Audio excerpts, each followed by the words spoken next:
Ouvrez les yeux. Page 145-146. Ouvrez les yeux, thème de cette courte vidéo.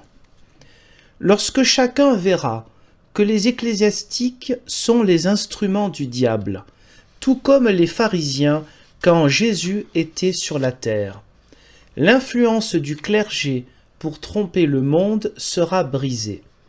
Les yeux de leur entendement étant ouverts, les hommes seront capables de discerner les projets de Dieu et de se mettre dans une attitude convenable d'esprit et de cœur pour recevoir les bénédictions qui seront alors dispensées.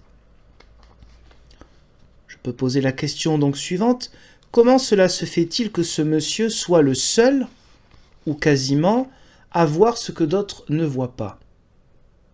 Quelle est la lumière qu'il a reçue?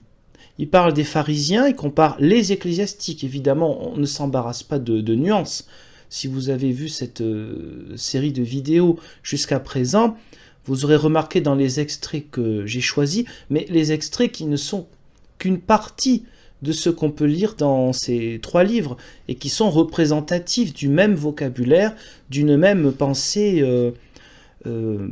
particulièrement manichéenne ou plutôt dualiste entre le bien qui est chez M. Rutherford et le diable qui est partout ailleurs.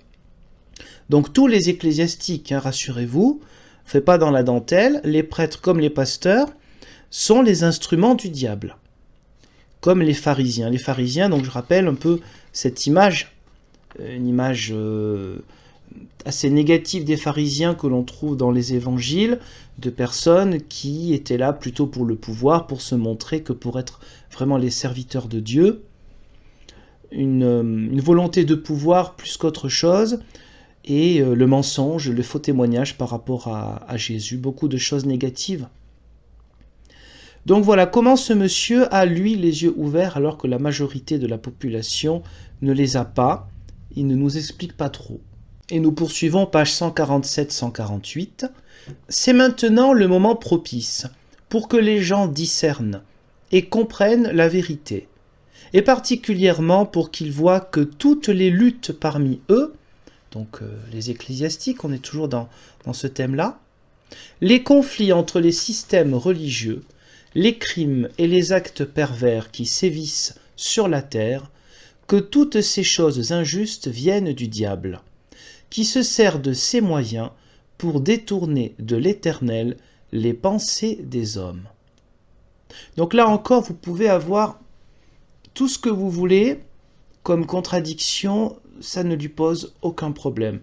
Ouvrez les yeux. Lorsque les systèmes ecclésiastiques se battent entre eux, c'est le diable. Lorsqu'ils sont unis à la finance, je reprends ce qu'il écrit mot pour mot dans ce livre-là et celui d'avant, La Harpe, écrit en 1921, c'est le diable. Ce monsieur n'est visiblement pas au courant qu'il y a une persécution affreuse des chrétiens dans l'ancienne Russie des tsars.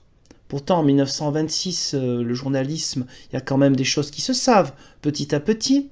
Cela fait quand même 9 ans qu'il y a eu cette révolution dans l'ex-Russie, puis dans les pays autour, quelques-uns en tout cas des pays un peu plus à l'ouest de la Russie.